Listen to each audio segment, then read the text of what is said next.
ಇವತ್ತು 4.5 ವರ್ಷದ ಒಂದು ಮಗು, ಆ ಮಗುವಿನ ಮೇಲೆ ಆಕೆಯನ್ನು ಎತ್ತಿಕೊಂಡು ಹೋಗಿ ನಿರ್ಜನ ಪ್ರದೇಶದಲ್ಲಿ ಅತ್ಯಾಚಾರ ಮಾಡೋ ಪ್ರಯತ್ನ ಮಾಡಿ ಹತ್ಯೆ ಆಗಿರುವಂಥದ್ದು ನಾಗರಿಕ ಸಮಾಜ ತಲೆ ತಗ್ಗಿಸುವಂತಾಗಿದೆ. It is a very big shock. ನನಗೂ ಭಾಳ ಅಸ್ವಸ್ಥತೆ ಉಂಟಾಯಿತು. ಯಾಕಂದರೆ ನಾನು ಮೊನ್ನೆ ಲಕ್ನೋದಿಂದ ಆಯಾ ಬೆಂಗಳೂರು ಬರ್ತಿರ್ಬೇಕಾದ್ರೆ ನನ್ನ ಮಗಳು 3 ವರ್ಷ, ಅವಳು ನನ್ನ ಜೊತೆಗೆ ಆಟ ಆಡ್ತಾಯಿದ್ಲು. ಆವಾಗ ನಮ್ಗೆ ಅರ್ಜೆಂಟಾಗಿ ವಾಪಸ್ ಬರೋದಿತ್ತು, ಬೇಗ ಬಿಟ್ಟು ಬರಲಿಕ್ಕಾಗಲಿಲ್ಲ. ಈ ರೀತಿಯ ಒಂದು ಕುಟುಂಬ ವ್ಯವಸ್ಥೆಯಲ್ಲಿ ಮಕ್ಕಳ ಬಗ್ಗೆ ಈ ಪ್ರೀತಿ, ಈ ಕಾಳಜಿ ಎಲ್ಲ ಇರುವಂತಹದ್ದು ಸಹಜ. ಅಂಥದ್ದು ಅವ್ರ ತಂದೆ ತಾಯಿಗೆ 2 ಮಕ್ಕಳು, ಅದರಲ್ಲಿ ಒಂದು ದಿವ್ಯಾಂಗಳಿದ್ದಾಳೆ, ಅರ್ಥಾತ್ ಜನರಿಗೆ ಅರ್ಥ ಆಗೋ ಭಾಷೆಯಲ್ಲಿ ಅಂತಂದ್ರೆ ಅಂಗವಿಕಲಿದ್ದಾಳೆ. ಇನ್ನೊಂದು ಮಗು ಇದ್ದಿದ್ದೇ ಇದು ಚೆನ್ನಾಗಿರೋದು, ಇದು ಎನ್ಕೌಂಟರ್ ಇದ್ರ ಮೇಲೆ ಅತ್ಯಾಚಾರ ಆಗ್ತದೆ, ಅದನ್ನು ಕೊಂದು ಹಾಕ್ತಾರೆ. ಇದು ಕಾಂಟ್ ಇಮ್ಯಾಜಿನ್. ಇದು ಭಾಳ ಮನಸ್ಸಿಗೆ ಆಘಾತ, ನೋವನ್ನು ತಂದಿದೆ. ಪೊಲೀಸರು ಆರೋಪಿಯನ್ನು ಅರೆಸ್ಟ್ ಮಾಡಿದ್ದಾರೆ. ಅಂದರೆ ಅಲ್ಲಿದ್ದಂಥವ್ರ ಹಿಡ್ಕೊಂಬಂದು ಪೊಲೀಸರಿಗೆ ಒಪ್ಪಿಸಿದ್ದಾರೆ. ಆನಂತರ ಎನ್ಕ್ವೈರಿಗೆ ಕರ್ಕೊಂಡು ಹೋಗುವಂಥ ಸಂದರ್ಭದಲ್ಲಿ ಆತ ಓಡಿ ಹೋಗೋ ಪ್ರಯತ್ನ ಮಾಡಿದ, ಪೊಲೀಸರ ಮೇಲೆ ಹಲ್ಲೆ ಮಾಡಿ ಅಂಥೇಳಿ ಒಂದು ಎನ್ಕೌಂಟರ್ ಆಗಿದೆ ಅಂತ ಪೊಲೀಸ್ ಕಮಿಷನರ್ ನಂಗೆ ರಿಪೋರ್ಟ್ ಕೊಟ್ಟಿದ್ದಾರೆ. ಆ ತಂದೆ ತಾಯಿ ಇಬ್ಬರು ಕೆಲಸಕ್ಕೆ ಹೋಗ್ತಾರೆ. ಒಂದು ಮಗು ಮನೆಯಲ್ಲಿ ದಿವ್ಯಾಂಗ ಇರುವಂಥ ಸಂದರ್ಭದಲ್ಲಿ ಸರ್ಕಾರ ಅತ್ಯುಚ್ಚ ಪರಿಹಾರ ಕೊಡಬೇಕು ಮತ್ತು ಅವ್ನು ಡ್ರಗ್ಸ್ ಇನ್ಫ್ಲೂಯೆನ್ಸ್ದಲ್ಲಿದ್ದಾನಂತ ಎಲ್ಲರೂ ಮಾತನಾಡ್ತಾ ಇದ್ದಾರೆ.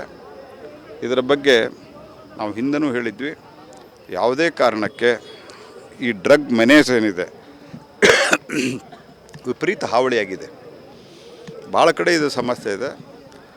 ಕರ್ನಾಟಕ ರಾಜ್ಯಾದ್ಯಂತದೇ, ಹುಬ್ಬಳ್ಳಿ ಧಾರವಾಡದಲ್ಲಿಯೂ ಇದೆ. ಇದನ್ನು ಕಟ್ಟುನಿಟ್ಟಿನ ಕ್ರಮ ತೆಗೆದುಕೊಳ್ರಿ, ಒಂದು ಡ್ರೈವ್ ತೆಗೆದುಕೊಳ್ರಿ. ಯಾವುದೇ ರೀತಿಯಾದಂಥ ಇದರಲ್ಲಿ ಕನ್ಸೆಷನ್ ಕೊಡುವಂಥದ್ದು ಆಗಬಾರ್ದು, ಇನ್ಫ್ಲೂಯೆನ್ಸಿಗೆ ಬೀಳಬಾರ್ದು.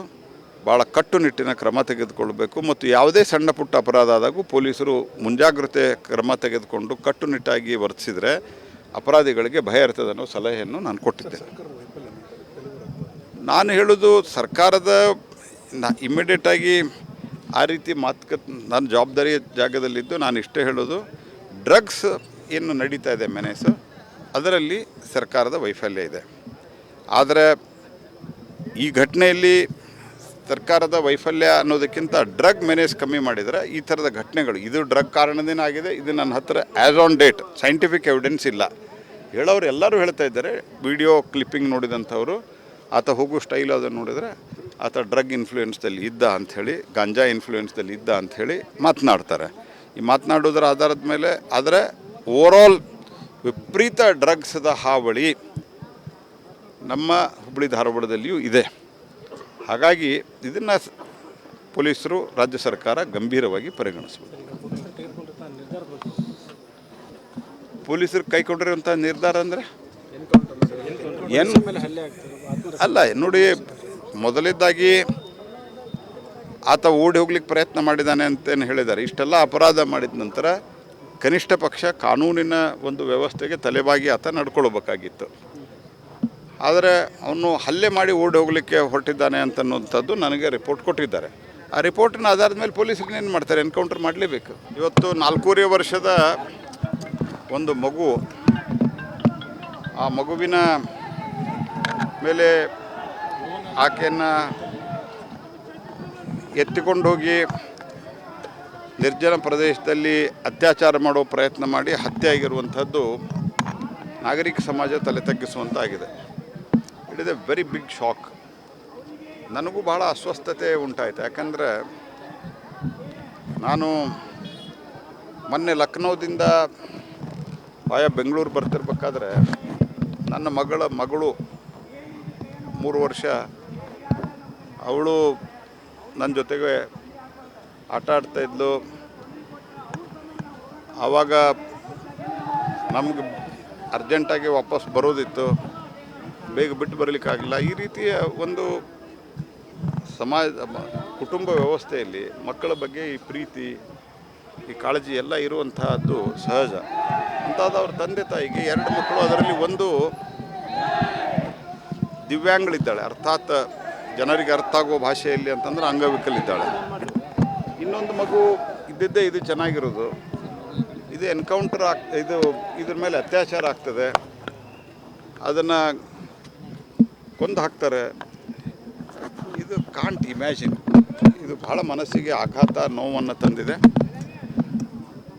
ಪೊಲೀಸರು ಆರೋಪಿಯನ್ನು ಅರೆಸ್ಟ್ ಮಾಡಿದ್ದಾರೆ, ಅಂದರೆ ಅಲ್ಲಿದ್ದಂಥವ್ರ ಹಿಡ್ಕೊಂಬಂದು ಪೊಲೀಸರಿಗೆ ಒಪ್ಪಿಸಿದ್ದಾರೆ.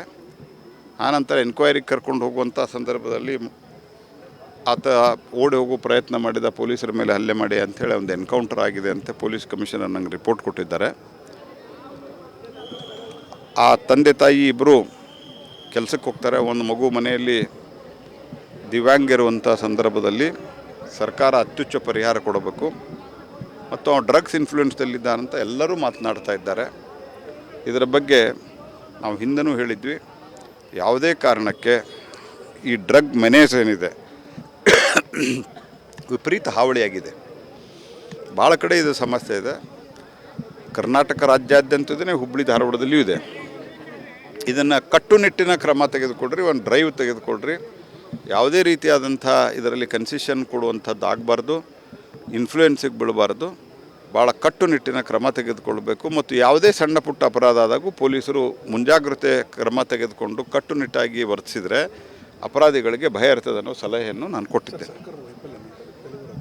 ನಾನು ಹೇಳೋದು, ಸರ್ಕಾರದ ಇಮ್ಮಿಡಿಯೇಟಾಗಿ ಆ ರೀತಿ ನನ್ನ ಜವಾಬ್ದಾರಿ ಜಾಗದಲ್ಲಿದ್ದು ನಾನು ಇಷ್ಟೇ ಹೇಳೋದು, ಡ್ರಗ್ಸ್ ಏನು ನಡೀತಾ ಇದೆ ಮೆನೇಸು, ಅದರಲ್ಲಿ ಸರ್ಕಾರದ ವೈಫಲ್ಯ ಇದೆ. ಆದರೆ ಈ ಘಟನೆಯಲ್ಲಿ ಸರ್ಕಾರದ ವೈಫಲ್ಯ ಅನ್ನೋದಕ್ಕಿಂತ ಡ್ರಗ್ ಮೆನೇಸ್ ಕಮ್ಮಿ ಮಾಡಿದರೆ ಈ ಥರದ ಘಟನೆಗಳು, ಇದು ಡ್ರಗ್ ಕಾರಣದಿಂದ ಆಗಿದೆ, ಇದು ನನ್ನ ಹತ್ತಿರ as on date scientific evidence ಇಲ್ಲ. ಹೇಳೋರು ಎಲ್ಲರೂ ಹೇಳ್ತಾ ಇದ್ದಾರೆ. ವಿಡಿಯೋ ಕ್ಲಿಪ್ಪಿಂಗ್ ನೋಡಿದಂಥವರು, ಆತ ಹೋಗೋ ಸ್ಟೈಲ್ ಅದನ್ನು ನೋಡಿದರೆ ಆತ ಡ್ರಗ್ ಇನ್ಫ್ಲೂಯೆನ್ಸ್ದಲ್ಲಿ ಇದ್ದ ಅಂಥೇಳಿ, ಗಾಂಜಾ ಇನ್ಫ್ಲೂಯೆನ್ಸ್ದಲ್ಲಿ ಇದ್ದ ಅಂಥೇಳಿ ಮಾತನಾಡ್ತಾರೆ. ಈ ಮಾತನಾಡೋದ್ರ ಆಧಾರದ ಮೇಲೆ, ಆದರೆ ಓವರಾಲ್ ವಿಪರೀತ ಡ್ರಗ್ಸ್ದ ಹಾವಳಿ ನಮ್ಮ ಹುಬ್ಬಳ್ಳಿ ಧಾರವಾಡದಲ್ಲಿಯೂ ಇದೆ. ಹಾಗಾಗಿ ಇದನ್ನು ಪೊಲೀಸರು, ರಾಜ್ಯ ಸರ್ಕಾರ ಗಂಭೀರವಾಗಿ ಪರಿಗಣಿಸಬೇಕು. ಪೊಲೀಸರು ಕೈಗೊಂಡಿರುವಂಥ ನಿರ್ಧಾರ ಅಂದರೆ ಏನು ಅಲ್ಲ ನೋಡಿ, ಮೊದಲಿದ್ದಾಗಿ ಆತ ಓಡಿ ಹೋಗ್ಲಿಕ್ಕೆ ಪ್ರಯತ್ನ ಮಾಡಿದ್ದಾನೆ ಅಂತೇನು ಹೇಳಿದ್ದಾರೆ. ಇಷ್ಟೆಲ್ಲ ಅಪರಾಧ ಮಾಡಿದ ನಂತರ ಕನಿಷ್ಠ ಪಕ್ಷ ಕಾನೂನಿನ ಒಂದು ವ್ಯವಸ್ಥೆಗೆ ತಲೆಬಾಗಿ ಆತ ನಡ್ಕೊಳ್ಬೇಕಾಗಿತ್ತು.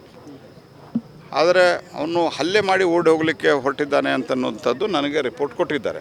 ಆ ರಿಪೋರ್ಟಿನ ಆಧಾರದ ಮೇಲೆ ಪೊಲೀಸರು ಏನು ಮಾಡ್ತಾರೆ, ಎನ್ಕೌಂಟರ್ ಮಾಡಲೇಬೇಕು.